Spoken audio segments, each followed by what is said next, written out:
Teología en perspectiva. Una cosmovisión para la Iglesia Evangélica de hoy, con el teólogo egresado de la FUSBC, Argiro Cano Tejada.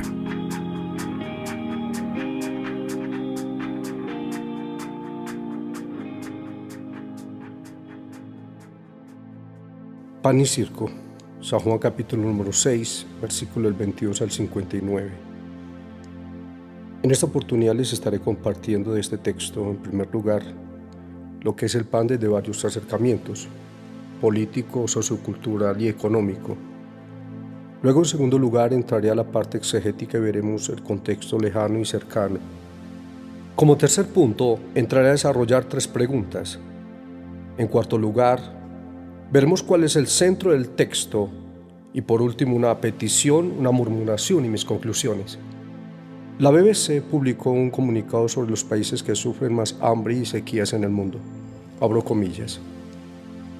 Al menos una veintena de países del mundo han alcanzado niveles de hambre alarmantes o extremadamente alarmantes, según el último informe del Índice Global del Hambre, que añade que el uso insostenible de la tierra, del agua y de la energía están amenazando la seguridad alimentaria de las personas más pobres. El hambre está relacionada con el aumento de las presiones sobre la tierra, el agua y las fuentes energéticas. Según el informe, las inversiones o acuerdos agrícolas internacionales están aumentando y la mayoría tiene lugar en regiones donde el arrendamiento de terrenos es barato y los niveles de hambre son elevados. 2 de los 3 países con unas cifras extremadamente alarmantes de hambre son Burundi y Eritrea, según el informe del GHI, publicado por el Instituto Internacional de Investigación sobre Políticas Alimentarias, cierro comillas. C.S. Lewis dice lo siguiente: el hambre física de un hombre no garantiza que sea capaz de conseguir pan. Un hambriento puede morir de inanición en una balsa a la deriva del Atlántico. Sin embargo, el hambre humana demuestra de modo inequívoco la pertenencia del hombre a una raza que necesita comer para reponer sus fuerzas físicas. Su condición de habitante de un mundo en el que existen sustancias comestibles. El pan como alimento básico de los más pobres era utilizado por Roma en los coliseos por algunos gobernadores para ganarse el favor del pueblo. De hecho, en algunos eventos especiales o espectáculos en el Coliseo de Cartago, en Roma, repartían o lanzaban pedazos de pan a los espectadores o a la plebe para entretenerlos y ganarlos. Esto era conocido como la política de pan y circo. Y durante las grandes hambrunas en Roma, el César repartía al pueblo pan común con el fin de calmar los ánimos de las multitudes. Así que, a través de la historia, el pan, elaborado básicamente con trigo, constituye uno de los alimentos fundamentales de la humanidad. Israel era conocido como la cultura del pan. Su vida, su religión, todo giraba en torno al pan, el vino y el aceite. Los hebreos utilizaban especialmente el pan de cebada, según el segundo libro de Reyes, capítulo número 4, versículo 42. El pan de trigo que se consideraba un lujo, puesto que se enviaba como un presente muy especial. También era frecuente la preparación de pan a base de harina y de varios cereales, según el libro de Éxodo, capítulo 4, versículo número 9. En los días del Antiguo Testamento, el pan se elaboraba en casa, pero con el tiempo esta industria se desarrolló tanto que hubo necesidad de panaderos profesionales. Esto lo encontramos en Génesis, capítulo número 40, versículo 2. El obsequio de pan a los viajeros era un símbolo de hospitalidad entre los hebreos. También eran frecuentes los banquetes de amistad, donde no podía faltar pan, así que la costumbre de dar pan a los pobres era también común en aquellos días, según el libro de Isaías, capítulo número 58, versículo 7. Su precio más reducido, su sabor y su más fácil digestión hacía de este cereal el alimento básico de los pobres en el periodo romano, porque la flor de harina de trigo valía 2 veces más que la cebada, y el sorgo era menos común que el trigo que la cebada, y era asimismo considerado un producto inferior, que mientras que la mayoría de los campesinos comían pan negro, los ricos podían hacerse con flor de harina pan limpio. En los pueblos grandes y en las ciudades el pan se podía comprar. De ahí que quienes podían adquirirlo se ahorraban el difícil trabajo de la molienda diaria. Voy a entrar entonces a lo que es el contexto lejano del texto de San Juan capítulo número 6. Israel y su experiencia en el desierto. Israel es sostenido por Dios con el maná según el libro de Éxodo capítulo número 16, versículo del 11 al 15. Y Jehová habló a Moisés diciendo: Yo he oído las murmuraciones de los hijos de Israel. Háblales diciendo: Al caer la tarde comeréis carne, y por la mañana os saciaréis de pan, y sabréis que yo soy Jehová vuestro Dios. Y venida la tarde, subieron codornices que cubrieron el campamento, y por la mañana descendió rocío en derredor del campamento, y cuando rocío cesó de descender, he aquí sobre la faz del desierto una cosa menuda, redonda, menuda como una escarcha sobre la tierra. Y viendo los hijos de Israel, se dijeron unos a otros: ¿Qué es esto? Porque no sabían qué era. Entonces Moisés les dijo: Es el pan que Jehová os da para comer. Deuteronomios capítulo 8, versículo del 1 al 3. Cuidaréis de poner por obra todo mandamiento que yo os ordeno hoy, para que viváis y seáis multiplicados y entréis y poseéis la tierra que Jehová prometió con juramento a vuestros padres. Y te acordarás de todo el camino por donde te ha traído Jehová tu Dios estos 40 años en el desierto, para afligirte, para probarte, para saber lo que había en tu corazón, si habías de guardar sus mandamientos. Y te afligió y te hizo tener hambre y te sustentó con maná, comida que no conocías tú, ni tus padres la habían conocido, para hacerte saber que no solo de pan vivirá el hombre, mas de todo lo que sale de la boca de Jehová vivirá el hombre. Entonces, como un contexto cercano, entramos al versículo número 22 en adelante, y allí encontramos un diálogo en la sinagoga. El día siguiente, la gente que estaba al otro lado del mar vio que no había habido allí más que una sola barca, y que Jesús no había entrado en ella con sus discípulos, sino que éstos se habían ido solos. Pero otras barcas habían arribado de Tiberias, junto al lugar donde habían comido el pan después de haber dado gracias el Señor. Cuando vio pues la gente que Jesús no estaba allí ni sus discípulos, entraron en las barcas y fueron a Capernaum buscando a Jesús. Toda la fuerza del sermón de Jesús cobra vida si tenemos en cuenta ciertos detalles. Jesús se encuentra en la sinagoga de Capernaum, según capítulo número 6, versículo 59. Y se está celebrando la Pascua. En aquel momento la comunidad judía ha estado estudiando las escrituras relativas a la salida de Egipto y recuerdan el cruce del mar y la huida del desierto. Eso nos recuerda el libro de Éxodo, capítulo número 12, versículo del 1 al 12. Habló Jehová a Moisés y a Aarón en la tierra de Egipto, diciendo: Este mes os será principio de los meses para vosotros. Será desde este el primero de los meses del año. Habla a toda la congregación de Israel diciendo: En el 10 de este mes, tómese cada uno cordero según la familia de los padres, un cordero por familia. Mas si la familia fuere tan pequeña que no basta para comer el cordero, entonces él y su vecino inmediato a su casa tomarán como según el número de las personas, conforme al comer de cada hombre. Haré la Pascua sobre el cordero. El animal será sin defecto, macho de 1 año. Lo tomaréis de las ovejas o de las cabras, y lo guardaréis hasta el día 14 de este mes. Y lo inmolará toda la congregación del pueblo de Israel entre las 2 tardes. Y tomarán de la sangre, y la pondrán en los 2 postes y en un dintel de la casa en que lo han de comer. Y aquella noche comerán la carne asada al fuego, y panes sin levadura, con hierbas amargas lo comerán. Ninguna cosa comeréis de él cruda, ni cocida en agua, sino asada al fuego, su cabeza con sus pies y sus entrañas, Ninguna cosa dejaré de él hasta la mañana, y lo que quedare hasta la mañana lo quemaréis en el fuego.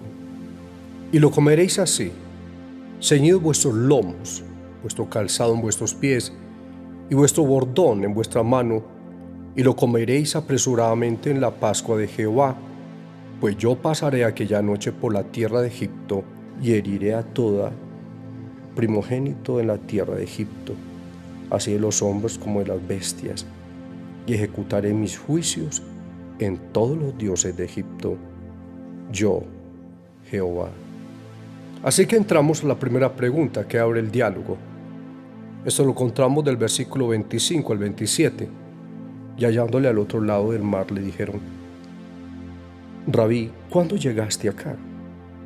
Respondiendo Jesús les dijo: De cierto os digo que me buscáis, no porque habéis visto las señales, sino porque comiste el pan y os saciasteis.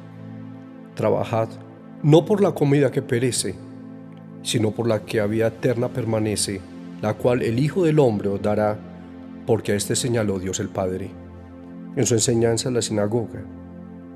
Y lo que desea Jesús con sus oyentes es elevar por encima de toda comprensión material el milagro, que es lo más importante. Jesús argumenta que no deberían dirigir sus esfuerzos a conseguir panes y peces, sino a adquirir la vida y la comida más elevada, aquella que nutre para siempre. En otras palabras, lo más importante no es el don, sino el dador. Jesús es el Hijo del Hombre. Y luego vamos a la segunda pregunta, versículo número 28 al 29. Entonces le dijeron: ¿qué debemos hacer para poner en práctica las obras de Dios? Respondiendo Jesús les dijo: esta es la obra de Dios, que creáis en el que Él ha enviado. Lo más importante no es pensar en hacer obras como cumplimiento de la ley. Lo más importante es creer en la única obra válida de Dios, Jesús. Entonces, realizar las obras que Dios exige comienza primero que todo por creer en Jesús. De allí pasamos a la tercera pregunta. Le dijeron entonces: ¿qué señal pues haces tú para que veamos y te creamos? ¿Qué obras haces? Nuestros padres comieron el maná en el desierto, como está escrito: pan del cielo les dio a comer. Y Jesús les dijo: de cierto os digo, no os dio Moisés el pan del cielo, mas mi Padre os da el verdadero pan del cielo. Porque el pan de Dios es aquel que descendió del cielo y da vida al mundo. Es una respuesta perfecta. En primer lugar, la verdadera fuente del maná no era Moisés, sino Dios. Es Dios quien les había enviado el pan. Por otra parte, el propósito del relato del maná va más allá del simple pan. Es una metáfora espiritual para hacer referencia al modo en que Dios nos alimenta con su palabra. En Deuteronomios capítulo número 8, versículo 3, dice: y te afligió, y te hizo tener hambre, y te sustentó con maná, comida que no conocías tú ni tus padres la habían conocido, para hacerte saber que no solo de pan vivirá el hombre, mas de toda palabra que sale de la boca de Jehová vivirá el hombre. Entonces, si Jesús ha sido enviado por Dios, según el versículo 33, no debe sorprendernos que el verdadero pan de Dios es una persona, el que ha bajado del cielo. Raymond Brown dice, abro comillas: no fue Moisés. Ha demostrado que tenemos aquí un excelente ejemplo de exégesis judía típica. La multitud ha citado la escritura. Le dio a comer pan del cielo. Siguiendo el esquema de la exégesis judía, Jesús les dice que no interpreten él como referido a Moisés, ni el pasado dio, sino que interpreten él como referencia al Padre, y que en lugar de leer dio, lean da. Luego entramos, entonces, después de esta serie de preguntas que se desarrollan dentro de este diálogo, a lo que es la petición, versículo 34 en adelante. Le dijeron: Señor, danos siempre de este pan. Jesús le dijo: yo soy el pan de vida. El que a mí viene nunca tendrá hambre, y el que en mí cree no tendrá sed jamás. Mas os he dicho que aunque me habéis visto, no creéis. Todo lo que el Padre me da vendrá a mí, y al que en mí viene no le echo fuera. Porque he descendido del cielo no para hacer mi voluntad, sino la voluntad del que me envió. Y esa es la voluntad del Padre, el que me envió, que de todo lo que me diere no pierda yo nada, sino que lo resucite en el día postrero. Y esta es la voluntad del que me ha enviado, que todo aquel que ve al Hijo y cree en Él tenga vida eterna, y yo le resucitaré en el día postrero. Esta petición está vinculada a la petición de la samaritana.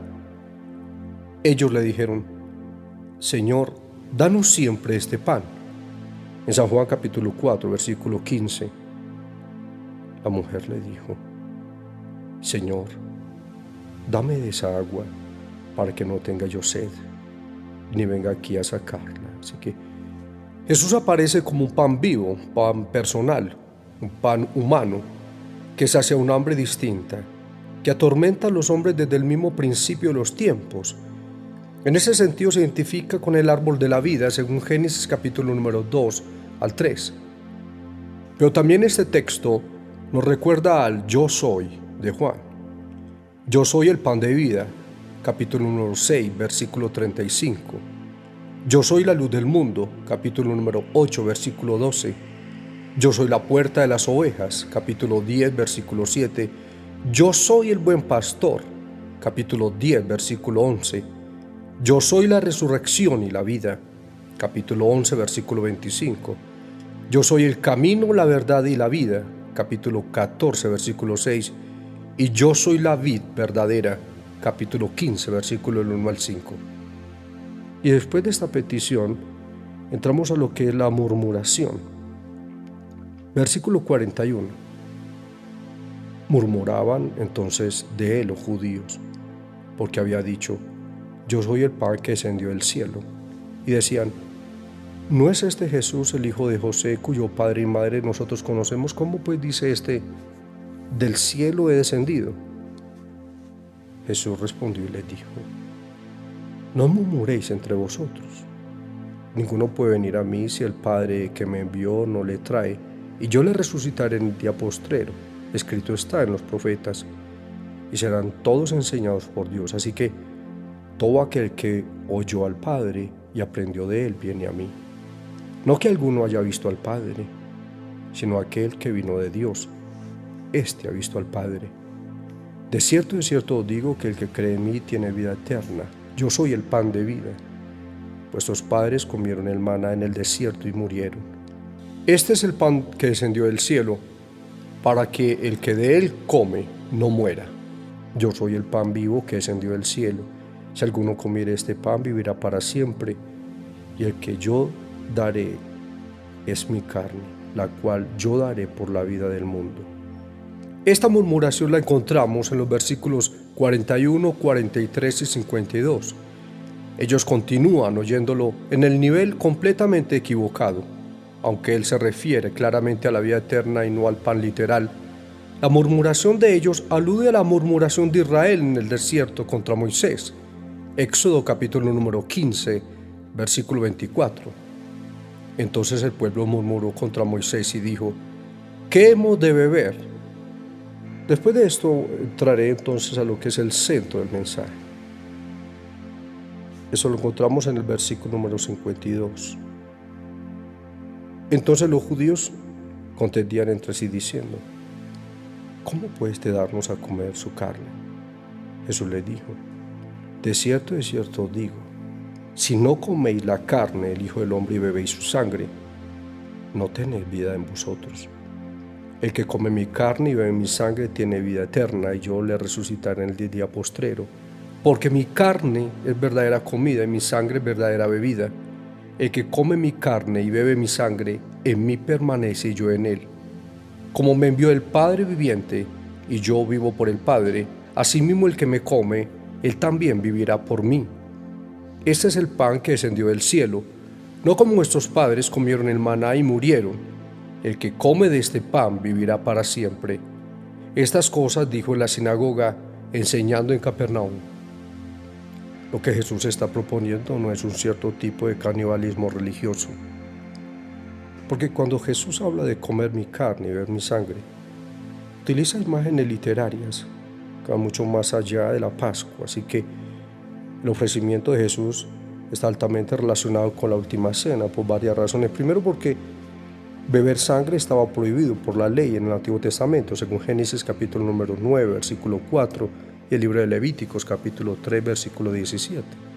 Segundo, porque hablar de comer la carne de alguien, esto era una completa hostilidad hacia la persona, según el Salmo 27, versículo 2, y Zacarías capítulo número 11, versículo número 9. Entonces este lenguaje está en línea con la Santa Cena. En Lucas capítulo número 22, versículo 19 dice: y tomó en pan y dio gracias y lo partió y le dio diciendo: esto es mi cuerpo que por vosotros es dado, haced esto en memoria de mí. De esta manera quiero llegar a mis conclusiones. Primero, el problema es que ellos querían al Jesús proveedor, pero no al Jesús salvador. Este es el verdadero problema de algunos cristianos. Buscaron presentar a Jesús como proveedor, pero no quieren buscarlo como salvador. Segundo, es que otro problema que nos plantea el texto es que ellos buscaban su propio pan y no querían recibir el pan que el Padre les había enviado del cielo. Este pasaje está cruzado por las bienaventuranzas. Bienaventurados los que tienen hambre y sed de justicia. Pero también encontramos allí una relación con la Santa Cena, donde Jesús les da a comer el pan que representa su cuerpo y les da a beber vino que representaba su sangre. También en este pasaje existen dos verbos muy importantes: venir y creer, según el capítulo número 6, versículo 35. En Juan encontramos continuamente estos dos verbos, así que Juan va a mostrar en todo este capítulo cómo es que se viene a Jesús. Capítulo número 6, versículo 37 al 44. Solo es posible ir a Jesús si el Padre lo lleva, porque de no ser así es imposible. Jesús habla sobre este tema en la sinagoga, un lugar donde se lee a Moisés y la ley, y Juan quiere mostrar con este texto cómo leer a la ley de Moisés no calma la sed ni el hambre de ningún hombre. Por eso Juan quiere que Jesús entre en las sinagogas o templos, lugares donde se ofrece culto a Dios, porque solo Él puede calmar la sed y el hambre de los hombres. Jesús no es el pan político, social o económico o místico que muchos creen. Jesús es el pan del Dios vivo.